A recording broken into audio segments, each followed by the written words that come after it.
Assalamualaikum mayam kam taunrige nuandri bro mayam bo mic panjansira mic sisu palbe arro mic sigisu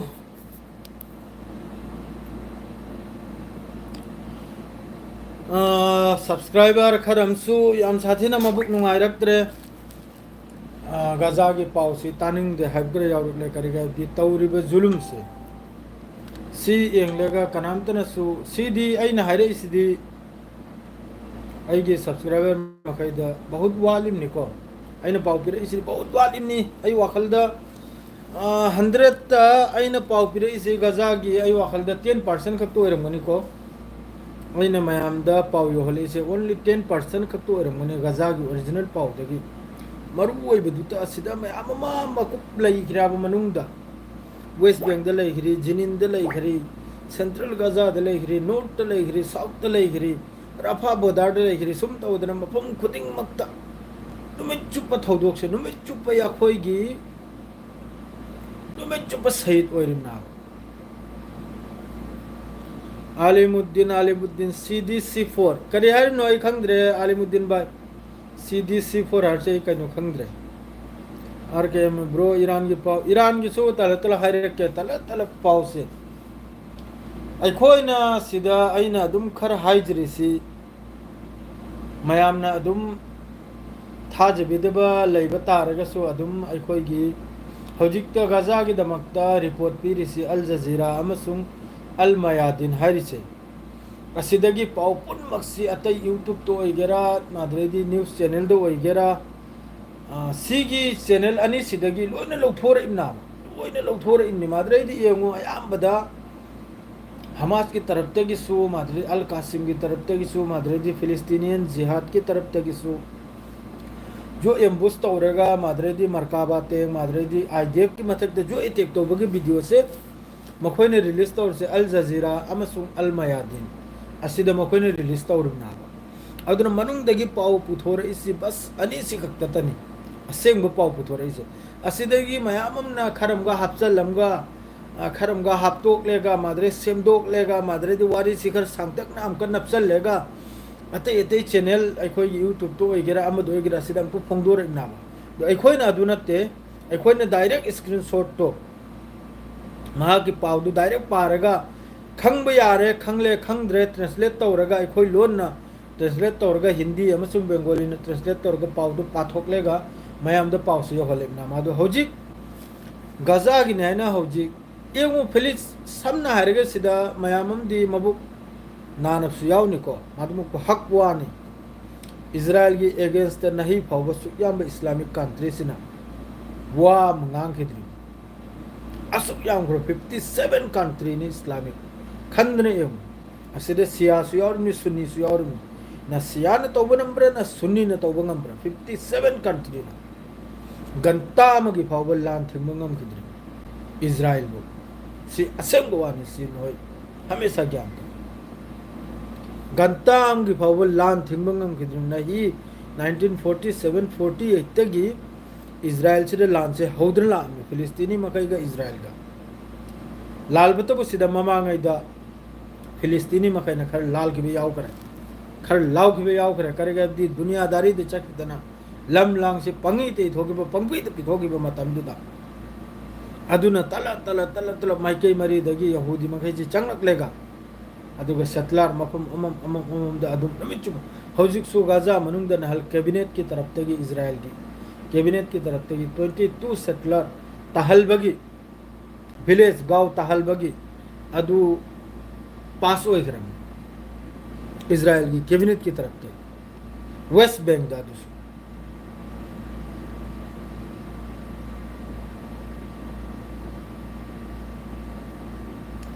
नते मान हारी दुनबो आलिमुद्दीन करे अब्दी नुंगाई त्रेसी ने करे अब्दी गजा the तौबीरी से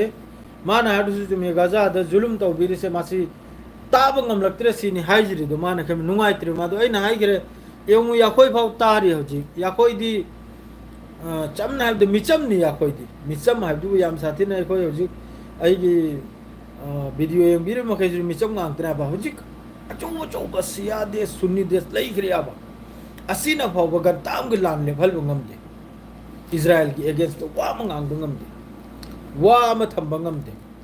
अदो हौजिक जॉर्डन दा यामना कन्ना अमका हौजिक मखोय कइनो मखै यामना कन्ना नैनम नैन तौरी जॉर्डन दा वेस्ट बैंक दा रमल्ला दा चक्के हाइब कांदा इजराइल ना साफ मना तौरकले इजराइल ने एक्सेप्ट तौरक्तरे असिदा मकोक चिंगना चलम गाइन तौर से सऊदी अरब की अखोयगी विदेश मंत्री माद्रेदी मसर अद्रेदी कतर अद्रेदी दुबई सीने चिंगबा ईरान इराक लोन यावख्रमनी खंगिब्रानी लोन यावख्रमनी असिना रमल्ला हारे सिदा वेस्ट बैंक की रमल्ला सिदा मोहने कॉन्फ्रेंस अम तौगे गजा सिगी अखोयगी टू स्टेट सॉल्यूशन असिगी दमक तो वाखर थमगे वाखर तान गायना अद्रेदी हजि वेस्ट बैंक की महमूद कनुम है ममिंग दो मखोयगी हजि प्रेसिडेंट ले कनु ओरी दो वेस्ट बैंक की अदुगा सो तानगे फमनगे हैन तो कांद इजराइल ने साफ मना तो रखरे लाख पे आ रहे अदना उपाय लेते दना हजि जॉर्डन दा ताखरे जॉर्डन दा नैनरी अदुगी मथक तो जॉर्डन दा मसर दा मखोयना हजि गजा दा चंगनी व चिंजाक कया थिंगजंदना थममनिना अदु महैदो हजि तिलने चादना 2 लाख टन आता 2 लाख टन ग्राहक से याम ग्राम में से 2 लाख सर से याम ग्राम अदुगी मथक्तनी अदुगी मथक्त पुमदना वालेकुम अस्सलाम इमरान खान पुमदना तिलने चादना अदु कना ngang बिनिंगाय ले कना सु ngang बिनिंगाय ले ईरान के पाव हाइबु ईरान हजि यामना मफम फिफम चादे ईरान करिगादी मखोयगी हजि के न्यूक्लियर की अखोयगी इंक्वायरी तौबा मखोयगी ग्रुप तो अदुना साफ हाइदो खरे ईरान ना लोट न मफम अहुमदा यूरेनियम से अखोयगी सेमदोक सादोक लेगा एटॉमिक न्यूक्लियर बॉम्ब मप्पल साबगी मंगोंदा मप्पल 9 मप्पल अखोय लोंद्रा मप्पल हाइबा तारे हिंदी इंग्लिश तनबु 9 हाइबा तारे असी साबगी मंगोंदा अदुगुम यूरेनियम लैखराना पावम थोकलकपदगी अदु साफपुदी ईरान की फॉरेन मिनिस्टर ने साफपुदी मना तौखरे अदु ओइदवानी अदु करंत नते अखोय न्यूक्लियर डील दा हुजिक से अखोय लैरी फजना अमेरिका को वा चथरे आनी अदु सोमदा अदु गुम पाव दु ताबदगी इजराइल किसु मथौ मरम नाइदरे अदु अकल वा हाइरी अमेरिका ना ईरान बु न्यूक्लियर साल लो एटॉमिक पावर कंट्री ओहेल लो याम कन लाव अमेरिका अमसुंग इजराइल ना अदु कुनो ठीक लैब नते हुजिक अहिंग हुजिक हुरेन इजराइल की तरफ तगी न्यूक्लियर साइट ते अटैक तौबा कुनो ठीक अदुरे सु लैरबा कंट्री मखै से लोइना मना मेंजलगा लोइना मे तुमजलगा एंगना लैगदौरि लोइना करिगा दि नहीं सुख सांगबा गजा मनु अदुमपु पाव में इंपोर्टेंट है बो हुजिक की कनोम द अल कुड्स ब्रिगेड से असिने याम साथीना आईडीएफ की लामी याम साथीना मफम न बुसी कनोम दसु ओरे खान यूनुस दसु ओरे अदरे मफम अमा अनिम दसु अदो मफम हाइदु अमना बु खान यूनुस अमना बु हमदनि वेस्ट बैंक मना का हमदनि कनोम हाइ मनु अदुरसु याम साथीने एम्बुस तौरेगा आईडीएफ की लामी याम साथीना अदुगी वीडियो करा अल जजीरा द लैरम होइन थादोरमतना तौरी मोय थोपा ब्रिगेड मखैसु मनुंग द अदुम लान से तौदुम नते तौरी अदुमकु मखोइना हुजि पामिसि परमानेंट लान लेपसे करिगा दि मिचम से नहीं सु पूरा किलोमीटर अम लापिंग दैनि आइ नहीं की मी 19 शहीद ओइदि दो चागेल फमदा अमेरिका अमसुंग इजराइल न तान रेगा सेम्बो ग्रुप तुन चागेल फमदुदा लापिंग दैगी ड्रोन गसु अटैक तौर इमना है माद्रेदी आईडीएफ की खोंग लानमिना सुनो में कपसलकपा माद्रेदी समंदर लोमदगसु नेवी की साइड तगसु अटैक तौरपदा मी 19 अद्रेदी लोमदन नुआइ तौ पावंगा होजिक अल जजीरादा नारपु मोंग इन तारमबदा नहल डॉक्टर अम की मसानिपा मचा मप्पल सी तरा दे मप्पल सी से दो मपा दुसु नहल जखम ओइदन लेरिम दो डॉक्टर दुसु अदुसु नहीं शहीद ओइ करे अदुसु शहीद ओइ करे मचा मप्पल दुगा मपा दुसु शहीद ओइ करे दु करी नो बनु ngai गदौरिसे अंगांग सुरुक अंगांग दु चही 13 दगी मखा ngang तनि मागे अंगांग मप्पल दु चही तरे चही तरुक चही तरा माद्रे चही मा था फाउ यावरी था मंगा तरुक सुब अंगांग फाउ यावरी अदुगुम थौदोक तो तौरिम अदुगा सो अखोय मयाम से अखोय दि मिचमनी सुरुक चावब कंट्री मखै से एंगना लैरिम अरब ओइगेरा दुबई ओइगेरा ईरान ईरान कैदौरमनो ईरान सिबु मयाम ईरान ईरान हाइरिसे ईरान सिना करी तौख्रमनो सिने नंगिसे ईरान सिना इतेगनी खक तौय कयाम मी सिबनो इजराइल की अखोय में हमने ईरान है तस्वीर चली से चनिंग लगत्राबा करी तौविसी ना बइन हंगिसे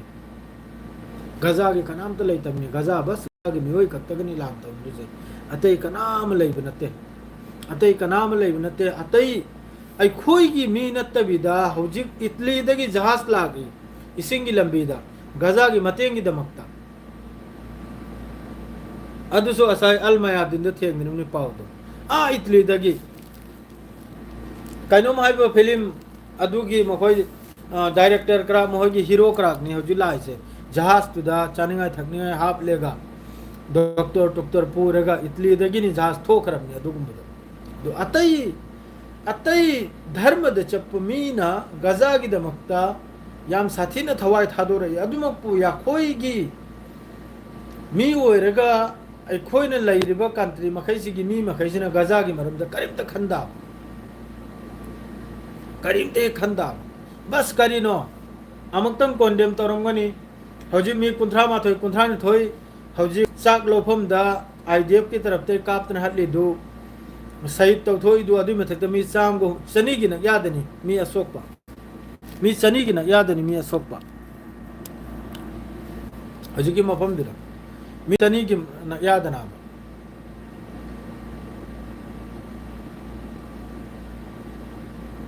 अदुना फरनी मारा मी चनी की मथकदनी हौजी कनम तौरिसे असोकपा माद्रेदी असीब लोइमक यावरक मादो आरोसु सीबगी मसिंग से आरोसु हेंगलकने न हाइरी हौजी की गजा की मखोय की डॉक्टर टीम मखैदुना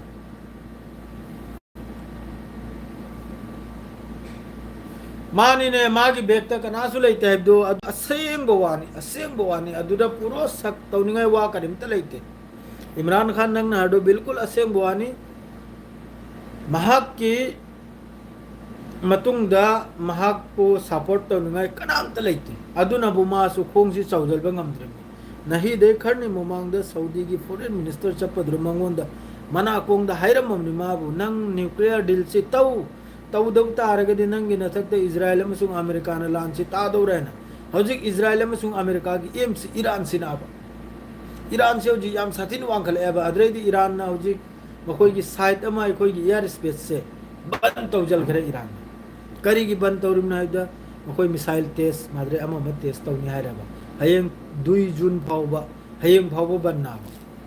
एयर स्पेस से ईरान की अदु सिरसु मयाम हाइनिराबा करीगुम न्यूक्लियर टेस्ट तौगे हारिब्राने न्यूज से मोंगी से अदु ओइद्रमनि ईरान ने जिस दिन न्यूक्लियर की मरम द खजितंग वा थोलगु निमितो ईरान सु इराक ओल खरमनि ईरान सु अफगानिस्तान ओलमनि सिदा अमेरिका अमसुंग इजराइल मखोय की कंट्री मखैसिना लेवल से बैलेंस से मखोय पुनिंग याव करिगा दि मखोय की कंट्रोल द मिडिल ईस्ट से थमनिंग याव करिगा दि मिडिल ईस्ट सिदा थाव दगी होना सना दगी होना लुपा दगी होना लोइने सिदा थोइम अरब कंट्री मखै सिदा थोइम ना अरब कंट्री सिदा लैरिबा पैसा से इफुट कुमना तुमि चु थोइम ना थाव अमना एस चागोर से लैने है चागोरम फोन तो एस चागोर से लैने है चागोरम फोन तो रेमने अदुना नि वरो बे आदना आपतंग तत्लुरे हमको चागोर से फोन तो रे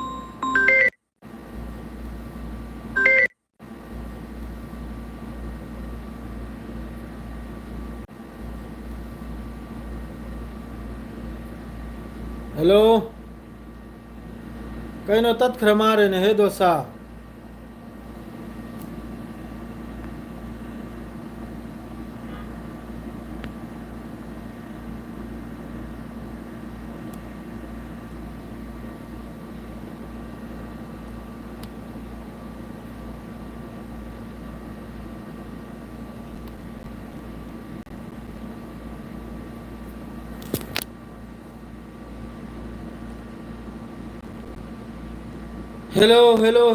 हेलो तार ब्रो मैं हम कहीं वीडियो थोड़क रहने आइबो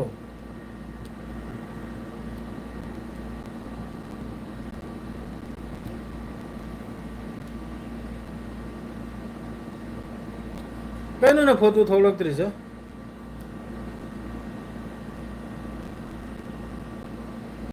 हेलो तारब्रो कहीं वीडियो थोलक्तरीसे हेंग होइख्रा मारे